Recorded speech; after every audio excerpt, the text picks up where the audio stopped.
definitely not gonna stay there. Oh, maybe it will. Just don't know.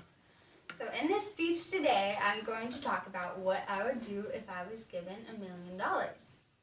The only rules are that I can't just pay off my debt with it, I can't buy luxury items, and I can't just donate it to a charity. I have to come up with an idea for it. So if given $1 million, the idea that I've come up with is that I would open up a cat cafe. I would open up a cat cafe because it combines two of my passions, cats and coffee shops. Growing up as a kid, I grew up on a farm and we always had a lot of cats running around, and I would spend hours outside trying to tame the cats, playing with them, feeding them, and just doing anything that I could with them.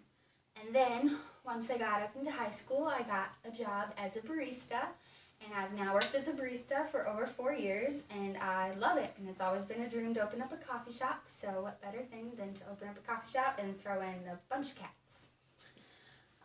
So not only is opening up a cat cafe a good idea because it combines two of my passions, but it's also a good idea because it can help cats to find their forever homes through adoption, and it is a growing business field. So in my speech, I'm going to explain what a cat cafe is, how it benefits cats and humans, and how I'm going to go about starting one. So according to catcafe.com, the origin of cat cafes started in Taiwan in 1998, and they quickly became popular with the locals and Japanese tourists, and then the Japanese took it back to Japan and started their own in 2004. It's thought that it's been very popular in Asian cultures because in Asian cultures they can't have animals in their apartments most of the time. So having a cat cafe gives them a place where they can go and interact with their furry friends and be relieved of some of the stress that comes from their busy urban lives. Cat cafes quickly spread to other countries also, including Korea, Austria, Spain, Hungary, Germany, France, the United Kingdom, and the latest has been in North America, where they have been started in Montreal, Vancouver, Oakland, New York, San Diego, and Austin, Texas. When you go to a cat cafe in the U.S., what you can expect is to walk in and you'll have to pay an entrance fee to get into the actual cafe. The entrance fee is normally like $3 to $5, and that is just money that's going towards the food and shelter of the cats. Once you pay the entrance fee, you go into the rest of the cafe, and you'll find that it's kind of like a cat heaven. Basically, anything that a cat would like is going to be there. So cat-friendly furniture, pillows, things to climb on, toys and food everywhere. Some cat cafes even just have like shoe boxes, because we all know from cat videos on YouTube that cats like to sit in shoe boxes.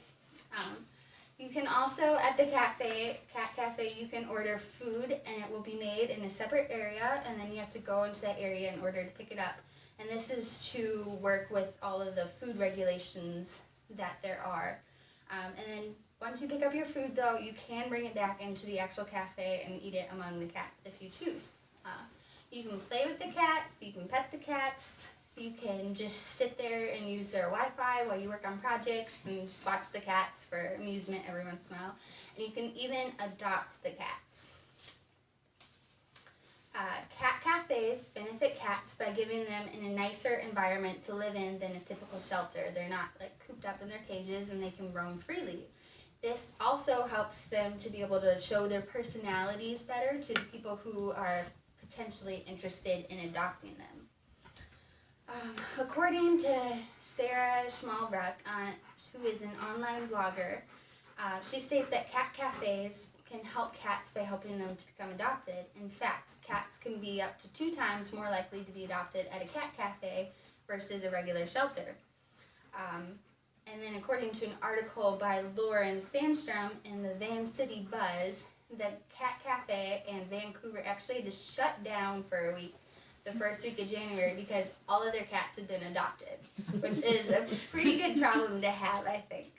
So, cat cafes can also benefit the humans because it gives them a fun, relaxing place to go that's kind of interesting, and it can help them just to be able to relax and forget about their worries and help them to interact with cute and lovable cats. I am going to go about opening a cat cafe by using some useful information and advice from the Denver Cat Company. they recommend that the first thing that I should do after figuring out my funds is that I should come up with a business plan in order to get all my ducks in a row on paper. And then I need to come up with a business name. So a couple names that I've thought about are either the Scratching Post or the Perfect Pour. Following coming up with a name, I need to obtain any licenses needed, and then I need to find shelters to partner with in the area who are willing to let the cats come to my cafe and then be adopted from there. Following that, I need to find a building for the cat cafe and then make any renovations that need to be done to that building and then get the cats in there and then open it to the public. I think that it's no wonder that cat cafes have caught on so well since their start less than 20 years ago in Taiwan, because they are a fun new idea that combines two things that a lot of people love, cats and coffee. Cats are happy with cat cafes because it gives them a fun environment to be able to live, and it helps them to be able to find their forever homes through adoption. And humans are happy with it because they get to see cats, and everyone loves cats. Maybe not, but I do. So, with my $1 million and my business plan and my determination to see it happen, I'm going to open up a cat cafe, and I would love to see you all come visit. Thank you very much. Yeah, here you go.